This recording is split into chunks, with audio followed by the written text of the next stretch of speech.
Hi everyone, Chris here, back making videos after a break because the sleep out where I made them got flooded in a recent storm.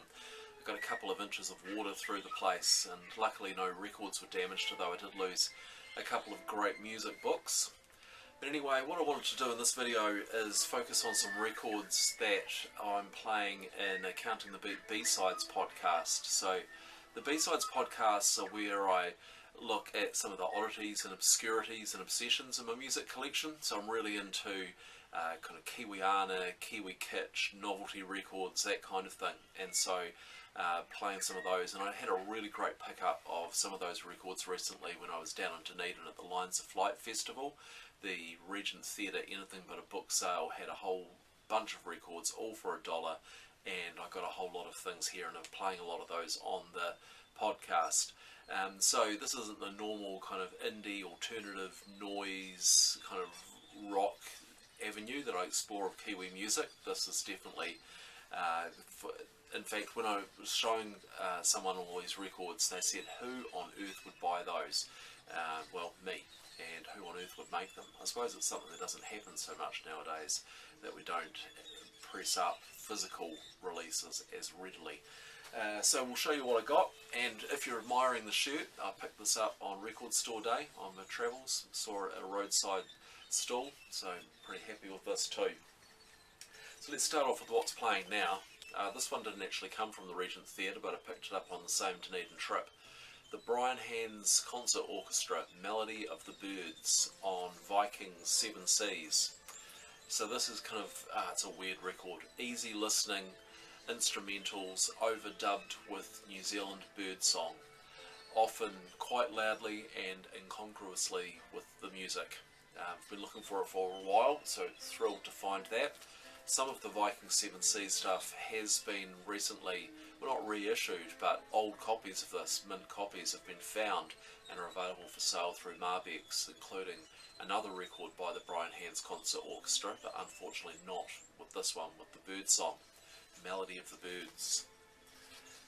And everything else I'm going to show is 7 inches. So some of these, well, let's start off with this one. There's John Norton sings his own New Zealand folk songs. Here's John Norton on the back.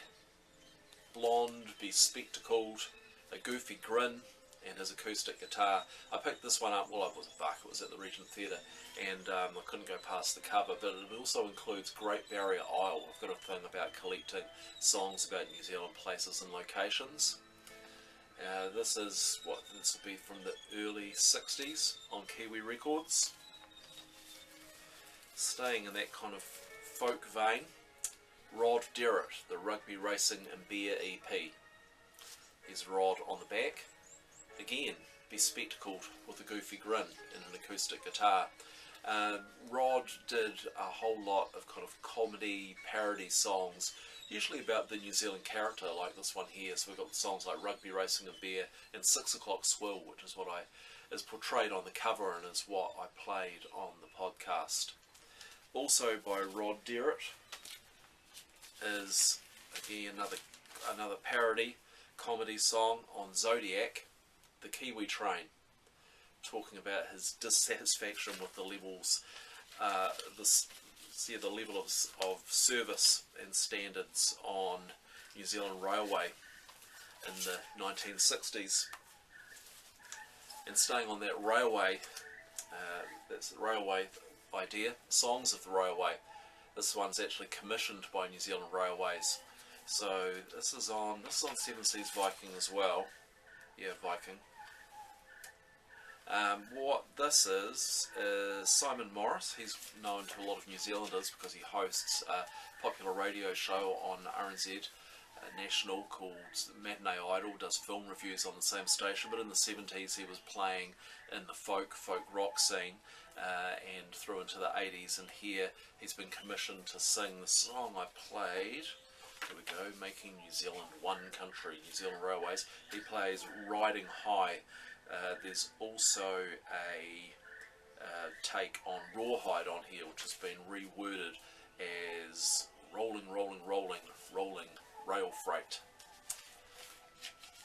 I love these kind of novelty records, and the ones that I suppose are kind of adverts, advertorials. So speaking of that, let's look at this. This is a one-sided 7-inch. The track appears on it twice.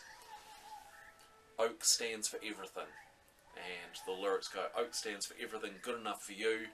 And they kind of go through this, it's a children's choir going through this kind of alphabet of foodstuffs that Oak made. No idea what year this came out, and so single-sided, brilliant stuff. You can hear all of these on the podcast, the B-Sides podcast. Oh yeah, sports tournaments are another good excuse for novelty records. Got a few of those, like there's the All of Us Sail Away, which has got Howard Morrison on it. The Commonwealth Games Stand Together, that's another good one. That was Steve Allen? And from 1982, when the All Whites were going to the Football World Cup, we have Heading for the Top.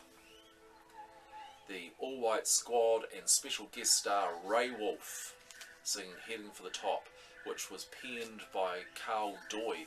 Carl Doy was kind of a middle of the road piano tinkler. I think he might have had his own TV show in the 70s maybe, but anyway, by the 80s here he is writing Heading for the Top, or at least the music part of that. Ray Wolf in fine vocal form on that.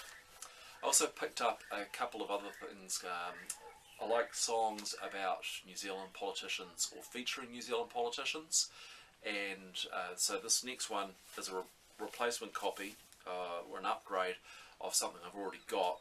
Working Class Hero from Marilyn Waring on Ripper Records, which was kind of a punk new wave label in the early 80s. This is from 1980, so she's covering John Lennon's Working Class Hero. She was a sitting member of Parliament for the Conservative National Party, and yes, I think surprised many when she released this. I mean, she was known as a liberal voice in that Conservative Party, but still no one expected her to be putting out records on a punk rock label. Marilyn Waring, and she was a sitting member of Parliament when she did that.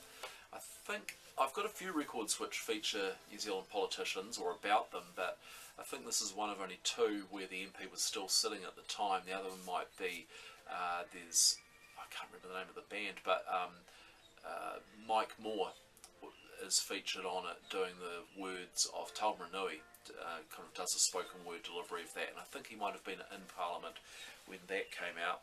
Another upgrade copy, this is brilliant, the choir of St Mary's Cathedral, Auckland, singing the New Zealand weather forecast. It's got to be heard to be believed. And the B-side, Dismal Currency, is an official statement either from the Reserve Bank or Treasury about the conversion of New Zealand from the old currency to decimal currency in 1967 and how that process would work.